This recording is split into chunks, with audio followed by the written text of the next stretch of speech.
In August of 2005, 11 EPA employees' unions wrote to the EPA administration and to Congress, should governments be adding toxic waste to your drinking water? This may sound ridiculous, but that's exactly what's going on all over the country. They call it fluoride, but what they use is hydrofluosilicic acid, a toxic waste product that contains not only fluoride, but also lead, arsenic, radium, and other toxic chemicals. George Glasser showed me a list of all the contaminants in one of the articles he wrote, and I could not believe that we were actually dumping lead and arsenic and even radium, which is produced in the process of making this pollutant. Why be concerned? Cancer, hip fracture, dental fluorosis, spots on the teeth, neurological impairment, lower IQ in children, learning disorders.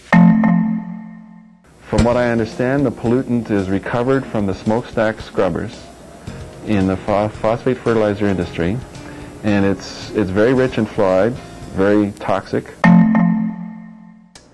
The senior toxicologist for the EPA's Office of Water said that the cancer tests that had been done on fluoride, where laboratory animals were given fluoride, he said that those results had been gerrymandered. He said that fluoride given to rats had produced bone cancer and liver cancer, and that those results had been doctored to make it look as though fluoride hadn't caused as much cancer.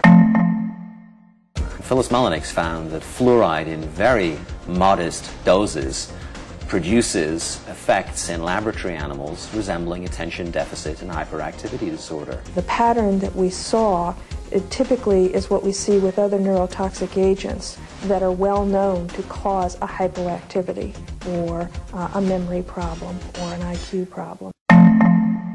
Women over 65 who had hip fractures, and they obtained the data from every hospital in the United States. So we're talking about 560,000 women, and they have data on all of these, and they looked at where they came from and whether the water was fluoridated or not, and they found that the people, there was a much higher incidence of hip fractures where the water was fluoridated versus the places that didn't have fluoride in the water. 3 trial judges since 1978 made findings of fact that water fluoridation poses an unreasonable risk to the American people.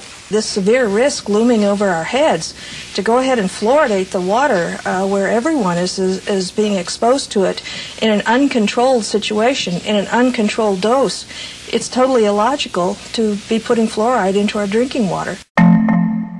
Standard that EPA has set for fluoride in drinking water is 4 milligrams per liter.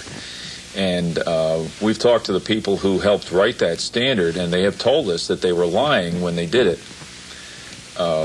When they wrote the standard, they were basically ordered to lie. The dental community has no idea of the toxicology behind fluoride.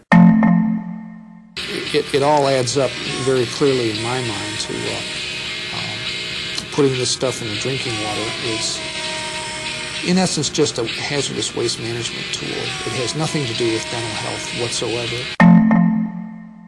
In August of 2005, 11 EPA employees' unions wrote to the EPA administration and to Congress to proclaim fluoride as a human carcinogen, a cancer-causing agent. They request an end to fluoridation of water supplies in the United States. These scientists need your support. Contact your representatives and senators and ask them to support these scientists and ban fluoridation now.